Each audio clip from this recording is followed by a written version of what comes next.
Välkomna till ett nytt avsnitt här på Car Explorers och en ny provkörning. Idag har vi med oss inget mindre än en BMW i4 som ni kan se här strax bredvid mig. Mer specifikt så är det en i4 M50, alltså toppversionen. Det här innebär att bilen har fyrhjulsdrift, hela 544 hästkrafter och en räckvidd på upp till 520 km. Och det är egentligen bara en huvudsaklig fråga som vi ställer oss idag i vår provkörning, och det är det här den första ordentliga elbilsedanen som vi alla har väntat på? Häng med oss på denna provkörning för att se vad vi tycker om BMW i4 M50.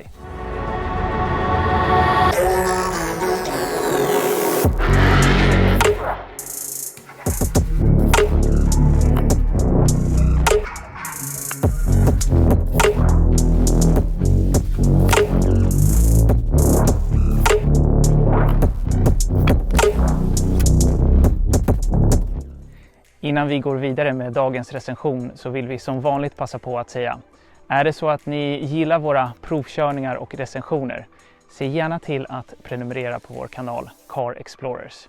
Det tar bara några sekunder för er, men det betyder oerhört mycket för oss och det hjälper oss extremt mycket när vi ska få nya bilar och så här intressanta bilar, eller även mer intressanta bilar. Men nu tillbaka till dagens recension av BMW i4 M50. Och på modellnamnet så kan man ju höra och tycka att i4 lär ju ha en hel del gemensamt med den vanliga 4-serien. Och det kommer vi märka nu när vi går runt bilen. Och om vi börjar här i fronten så måste vi ändå bara säga några ord om grillen. För grillen här i i4 är ju väldigt snarlik den på 4-serien. Och det var just den grillen och bilen som var ganska kontroversiell när den väl lanserades, både bland BMW-fantaster och vanligt motorfolk. Men nu har den ändå varit ute ett tag och både jag och Pavel har ju blivit vana vid den här grillen. Den sticker inte ut lika mycket. Kanske inte riktigt älskar den, men nu tycker vi ändå att den ser någorlunda bra ut. Men nog om grillen. I och med att det här är en BMW och en M-bil så är det självklart att bilen har en väldigt sportig och kaxig look, så vi kan se här. Och några andra detaljer som är värda att notera: om vi tittar på BMW-loggan här så ser vi att det finns en blå cirkel runt den, vilket på BMW-designspråk betyder att bilen är elektrisk. Strax under den så har vi faktiskt en liten kamera, vilket är ett väldigt bra hjälpmedel, speciellt när man ska parkera och köra i trånga utrymmen. Och sist men inte minst, i och med att det här är en M-bil så finns det såklart en M-logga här också. Och tittar vi på bilen från sidoperspektivet, vi rör oss sakta hit, så ser vi att det är en tydlig coupé-sedan som vi har att göra med här. Det här är en väldigt klassisk och tidlös design. Och egentligen så är vi väldigt glada att just i4 ser ut på det här sättet istället för att vara ett sånt där futuristiskt rymdskepp som bara svävar runt. Och igen, i och med att det här är en M-bil så ser vi dels M-loggan där på sidan och vi har såklart M-bromsok som inte bara är väldigt snygga, men de fyller en väldigt viktig funktion när man ska väl stoppa denna bäst. Här bak på bilen syns den största skillnaden mellan i4 och den vanliga 4-serien. Vi saknar nämligen avgasrör eller ändrör som inte syns här. Istället har vi något som ser ut som en väldigt kraftig diffusor. Lyfter vi blicken lite så ser vi dessa väldigt trevliga baklyktor. Väldigt trevlig design på dem. Och ännu högre upp så ser vi att bilen har en ganska så diskret spoiler som ger bilen en lite sportigare karaktär. Och när vi ändå är här bak på bilen så kan vi ta en snabb titt på bagageutrymmet. Om jag då öppnar så ser vi att det är förvånansvärt mycket plats för att vara en sedankupé. Hela 470 liter ryms här. Det ska ändå tilläggas att det är alla 470 liter får plats här. Bilen har ingen frunk med andra ord. Då sitter vi här inne i bilen och det första man känner av här är att bilen har en väldigt god byggkvalitet. Det känns premium och det känns sportigt, precis som en BMW ska vara. Och just sportigheten, den känns speciellt av i sätet. Jag har väldigt bra stöd här åt sidorna och sätet känns ändå så pass hårt och sportigt men ändå tillräckligt mjukt att man kan köra längre sträckor utan att det blir obekvämt. Så väldigt bra jobbat där med sätet BMW. Och det ska ändå noteras att man sitter faktiskt lägre i i4 jämfört med till exempel Polestar 2 eller Tesla Model 3. Några andra roliga detaljer som vi kan se här inne. Den blå tonen den fortsätter även här inne. Vi kan se på BMW-loggan här på ratten att vi har den blå cirkeln kring den. På växelväljaren ser vi att det är lite blått och såklart på start- och stoppknappen att den är också blå. Och det påminner oss hela tiden att vi sitter i en elbil. Något annat som vi också kan kommentera på det är att vi sitter i en M-bil, syns också på ratten. Vi har en liten M-logga här, vi har stygnen i M-färgen här också. Och en sista kommentar om ratten. Vi har faktiskt en ganska udda knapp här och det är den för en rattvärmare. Så kanske inte jätteanvändbart just nu när vi närmar oss sommartider. Men vintertid är det säkerligen något som kommer användas ganska så mycket. BMW i4 har ett grundpris på 625 000 kronor för instegsversionen eDrive 40. Steget upp är i4 M50 och har prestanda på en helt annan nivå. i4ans främsta konkurrenter är Tesla Model 3, Polestar 2 och Kia EV6 GT. Men i4 är ändå i en klass för sig, både sett till form och byggkvalitet. Det enda den saknar är Teslas laddnätverk. Låt oss titta lite snabbt på infotainmentsystemet här i i4. Om vi börjar med hårdvaran så är det en väldigt fin och trevlig väldskärm som vi har här som levererar en knivskarp bild och systemet i sig är också väldigt responsivt. Nu går ju tekniken fram väldigt fort men vi måste ändå säga att det här är nog den bästa skärmen vi har sett i en bil som vi har recenserat hittills. Det är möjligtvis att Defendern kommer upp i samma klass. Infotainmentsystemet i BMW heter iDrive och just här i i4 har vi den senaste varianten av det.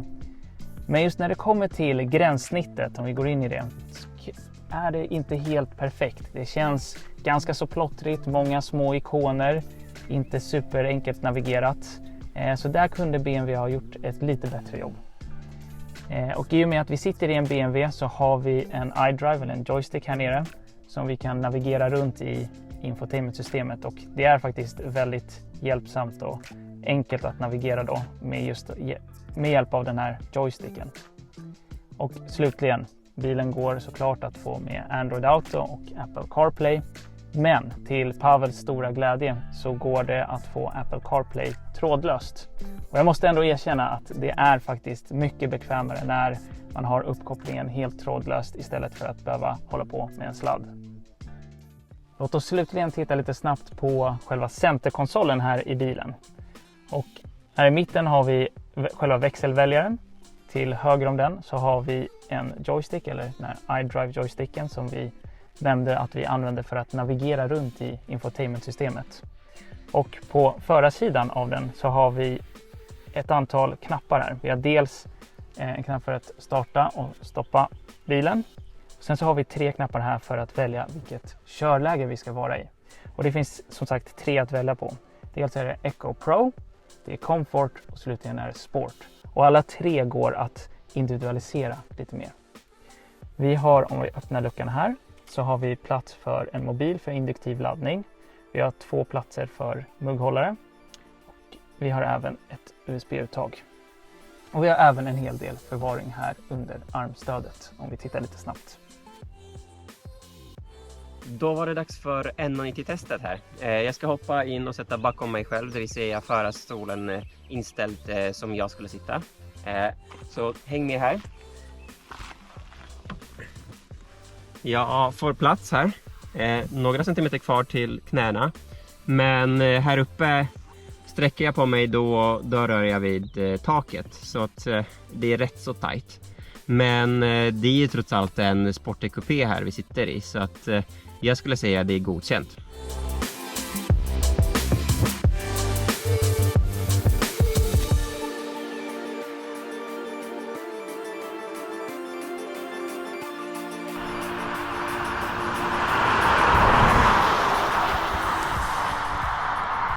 Ja, hur ska vi då sammanfatta vår upplevelse här av BMW i4 M50? Jo, den är faktiskt väldigt bra. Bilen tar upp ojämnheter från vägen väldigt väl. Den känns inte allt för stötig trots att det är ändå en väldigt sportig bil vi sitter i. Och just när det kommer till sportigheten, ja, vad sägs om 0-100 på 3,9 sekunder? Det är verkligen raketfart.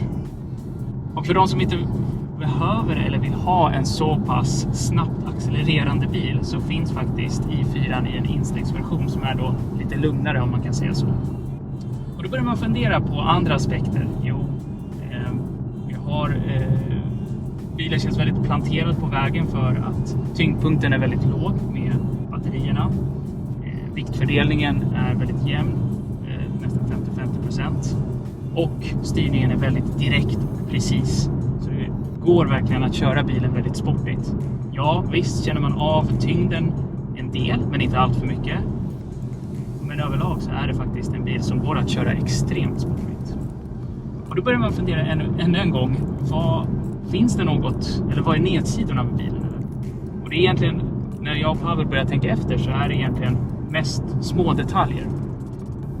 Och då blir ju slutsatsen ändå att BMW i4 M50 är helt enkelt en väldigt, väldigt bra elbil.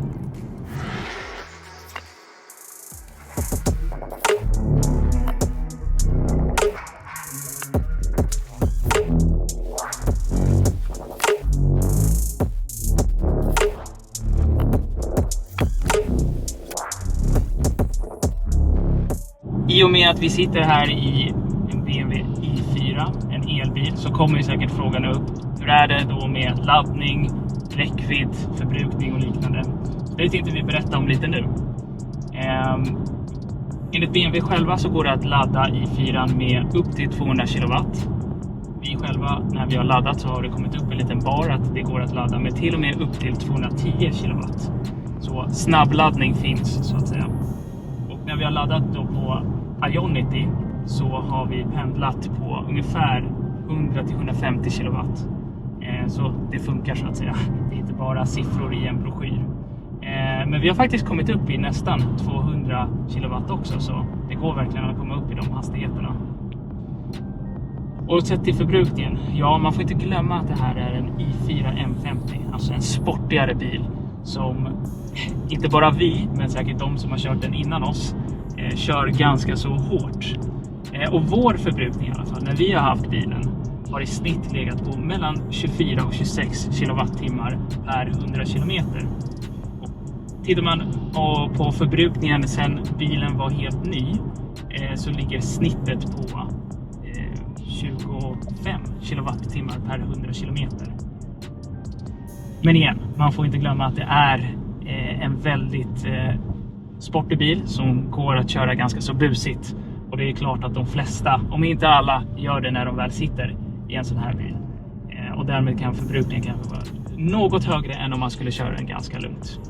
Så det är väl lite information om hur i4 här har varit att ladda och vilken räckvidd och vilken förbrukning vi har haft.